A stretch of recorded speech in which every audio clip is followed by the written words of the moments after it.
सुख के आधार वे स्वयं है। मृत्यु के आखिरी क्षण तक मनुष्य की एक ही कामना होती है कि उसे सुख मिले।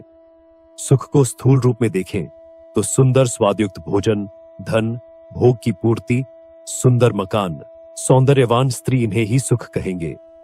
पर यह देखा गया है कि मनोवांछित वस्तुएं, भोग की सामग्रियां होते हुए भी मनुष्य सुखी दिखाई नहीं देता। हेनरी फोर्ड के पास अतुलित धन था पर उसे सुख नहीं मिला। डकैत दिन रात सुंदर दृश्यों वाले वनों, पर्वतों और एकांत शांत स्थलों में घूमते रहते हैं पर उन्हें शांति नहीं होती। सौंदर्य को विवशता के हाथों परेशान होते देखा गया है। इससे यह सिद्ध होता है कि साधन और सामग्रियों में सुख का अभाव है। बाहर से दिखाई देने वाला सुख सुख नहीं, कल्पना मात्र है। एक ही परिस्थिति में मनःस्थिति के परिवर्तन से सुख और दुख बदलते रहते हैं। दो मनुष्य हैं, दोनों के पास बेटे हैं, बहुएं भी हैं। एक सी परिस्थितियां दोनों को प्राप्त है, किंतु एक गृह कलह से परेशान है, दूसरे के पास धन का अभाव है। इसी तरह दो धनियों में एक के पास भले मित्र और अच्छे कर्मचारी नहीं हैं, दूसरे को कोई बालक नहीं हुआ। संत प्रत्येक परिस्थिति को पूर्व जन्मों का संस्कार या परमात्मा की इच्छा मान लेते हैं। इससे उनका दुख भाव मिट जाता है। सुख दुख इसलिए कल्पित है कि वे एक ही मनोवृत्ति के घटने और बढ़ने से आपस में रूप परिवर्तन करते रहते हैं। कभी दुख सुख में बदल जाता है, सुख भी दूसरे क्षण दुख देने लगता है। अतः इन दोनों में से किसी को भी जीवन का साध्य नहीं मान सकते। परिस्थितियों के उतार चढ़ाव हैं, आते हैं और चले जाते हैं। संकल्प पूर्ति को वस्तुतः सुख माना गया है, किंतु इसका सदैव रहना असंभव है। मनुष्य श्रम, योग्यता और पुरुषार्थ से अपने संकल्पों का एक अंश पूरा कर भी सकता है, किंतु संकल्पों की पूर्ति में परिस्थितियों की अनुकूलता भी अपेक्षित है। इस प्राकृतिक विधान को मनुष्य बदल नहीं सकता। इसलिए प्रत्येक परिस्थिति में संतोष का भाव बनाए रखना ही श्रेयस्कर लगता है।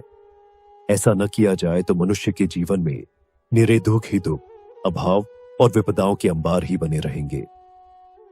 संतोष करने का अर्थ है कि आपने प्रकृति के साथ मित्रता कर ली है। कुछ दिन इस तरह का अभ्यास डाल लेने से सुख और दुख दानों का स्तर समान हो जाएगा। तब केवल अपना ध्येय, जीवन लक्ष्य प्राप्त करना ही शेष रहेगा। इसलिए समझाना पड़ता है कि दुख सुख इनमें से किसी के प्रभाव में न पड़ो। दोनों का मिला जुला जीवन ही मनुष्य को लक्ष्य तक पहुंचाता है। जीवन लक्ष्य का प्रादुर्भाव दुख और सुख के सम्मिलन से होता है। संकल्प पूर्ति के बाद जो जीवन में जड़ता आ जाती है, उसके कारण सुख सार्थक नहीं है। सुख का सदुपयोग अपनी उदारता जागृत करने के लिए है। सभी को अपनाकर मिले सुख को वितरित कर आत्मभाव को फैलाने का वह माध्यम है। इससे मनुष्य के सद्गुण जागृत होते हैं। यदि केवल सुखों का प्रयोग अपने ही भोग के बंधनों में सीमित हो जाए तो वह सुख तत्काल दुख में बदल जाता है। स्वार्थ की प्रवृत्ति को इसी से हानिकारक मानते हैं कि उसमें सामूहिकता अथवा आत्मभावना का अंत हो जाता है। भेदभाव की यही नीति मनुष्य के दुख और उसके पतन का भी कारण बन जाती है। जीवन की समस्याओं का हल उदारता में है, प्रेम में है। पर उदारता अपने जीवन में तभी आती है जब सुख और दुख को अवस्था मानते हैं, जीवन नहीं। हरिश्चंद्र, कर्ण, भीष्म आदि ने यदि यही दृष्टिकोण न बनाया होता तो उन्हें अमृतत्व का सौभाग्य कदाचित न मिला होता। यश और अपयश पीछे की बातें हैं, पर मनुष्य जो यशस्वी बनते हैं उनके मूल में उनकी उदारता की वृत्ति ही क्रियाशील रही होती है। प्राप्त सुखों को विश्वहित और विश्व सुख के लिए होम कर देने से ही चिर सुख का विकास होता है। इसके लिए सांसारिक सुख और दुख से बंधकर नहीं रहना चाहिए। दोनों का ही सहर्ष स्वागत करना उचित है। इन उभय परिस्थितियों की आशा परित्याग कर देना ही निर्भयता प्राप्त करना है। चित्त सुख की आकांक्षा में जब तक डांवाडोल रहेगा तब तक कायर, डरपोक और भयभीत बने रहेंगे। सारा ध्यान, सारी मनः शक्तियां एक ही दिशा में लगी रहेंगी। फल यह होगा कि न तो आंतरिक विकास संभव होगा और न ही निर्भयता प्राप्त होगी। सुख का मूल है निर्भयता, दुख का कारण है अधैर्य। इन दोनों को उचित मात्रा में प्राप्त करना ही मनुष्य जीवन का क्रम है। इसके लिए सुख की आकांक्षाओं का दमन और दुख के क्षणों का स्वागत करना भी होगा। इसके सिवाय निराकरण का मार्ग मनुष्य के लिए कुछ भी नहीं है। क्या आप सुखों से बंधे हैं? यदि आप इंद्रियों के पराधीन होंगे, साधनों के लिए परेशान घूम रहे होंगे, तो आपके जीवन में निर्द्वंदता बिल्कुल भी न होगी। अब सोचिए, सुख के पीछे दौड़ने में आपको सुख मिला? नहीं। आप दुखों से घबराते हैं, परिस्थितियों की विपन्नता से डरते हैं। इससे आपकी कठिनाइयां हल न होंगी। आने वाली समस्या आपको बिना प्रभावित किए नहीं छोड़ सकती।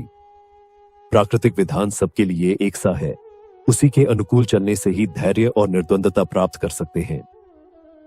ऐसा न हुआ तो आपके जीवन में कोई मस्ती न होगी, कोई सजीवता न होगी। आप अपने ही सूनेपन से बेखबर और परेशान हो रहे होंगे। पराधीनता मनुष्य जीवन का लक्ष्य नहीं है। मुक्त बनने की अभिलाषा मनुष्य ही नहीं, मूक पक्षियों तक में होती है। यह एक अपराध ही है कि मनुष्य इतनी शक्तियों से संपन्न होकर भी दीनहीन जीवन बिताता है। थोड़े से जीवन में सुखों के पीछे अंधी दौड़ लगाने और दुखों से डरने कांपने और पछताने से मनुष्य की समस्याओं का समाधान नहीं होता। मनुष्य और अधिक जटिलताओं के निबिड़ में भटक जाता है। जिस राह उसे जाना था, उससे हटकर वह दुनियावी झंझटों में फंसकर मनुष्य जीवन की अमूल्य निधि को बर्बाद करता है। सारा जीवन व्यर्थ गया और सुख नहीं मिले तो क्यों इन मायावियों के पीछे पड़े? सत्य को प्राप्त करने की जिज्ञासा पैदा करने वाले क्षण प्रत्येक मनुष्य के जीवन में आते हैं। श्मशान घाट की ओर जाते हुए शव सभी ने देखे होंगे। वृद्धावस्था की यातनाएं जिन्होंने अभी नहीं उठाई, वे भी इसका व्यावहारिक अनुमान लगा सकते हैं। पर क्या कारण है कि हम गौतम बुद्ध की तरह, शुकदेव और शंकराचार्य की तरह इन पर विचार नहीं कर पाते? एक ही उत्तर है, भौतिक सुखों की आसक्ति और सांसारिक दुखों से कातरता। इस संसार को सब कुछ समझने की भूल का यदि सुधार कर सके तो हमारी प्रशस्ति का द्वार भी खुला हुआ मिलेगा। यह बुद्धि जब जागृत होने लगती है तो मनुष्य का दृष्टिकोण भी परिवर्तित होने लगता है। भौतिक आकांक्षाओं में तब असंतोष दिखाई देने लगता है और आध्यात्मिक रसानुभूति मिलने लगती है। जब भी इस प्रकार का असंतोष मानव अंतःकरण में उठा है, तब तब उसने अपने जीवन में क्रांतिकारी परिवर्तन किए हैं। सुखों दुखों के कारण प्रभावित होने वाली आंतरिक चेतना को मोड़कर उसने आध्यात्मिक लक्ष्य की ओर लगाया है। इसलिए हमें देखना है कि कहीं हमारा जीवन एकांकी दृष्टिकोण का नहीं हो जाए। किसी भी अवस्था में इन परिस्थितियों से बच नहीं सकते, इसलिए इन्हें जीवन की सामान्य गतिविधियों में ही सम्मिलित कर लेना चाहिए। महाकवि कालिदास ने लिखा है, कस्यात्यंतम सुखमुपंतम दुखम एकांततो वा नीचे गच्छत्युपरि च दशा चक्र नेमिक्रमेण। अर्थात किसी को न तो सुख ही सुख मिलते हैं और न ही एकमात्र दुख ही मिलते हैं। रथ के पहिए की भांति सुख और दुख आते जाते रहते हैं। सुख का मूल है परमात्मा का सानिध्य प्राप्त करना। आग के पास बैठते हैं तो उसकी गर्मी का असर शरीर पर होता है। परमात्मा के समीप बैठने से जीवन का परिहार होता है। व्यावहारिक जीवन में शुद्धता आती है। इससे आत्मिक सुख की अनुभूति होने लगती है। परमात्मा की उपासना से आंतरिक दिव्यता प्रबुद्ध होकर व्यक्ति के सद्गुणों को जगाती है। यह अवस्था सर्वथा न तो सुखमय ही होती है न दुखमय। इसमें एक अलौकिक आनंद होता है।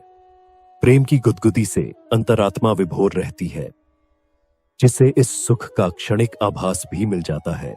उसका मनुष्य जीवन धन्य हो जाता है।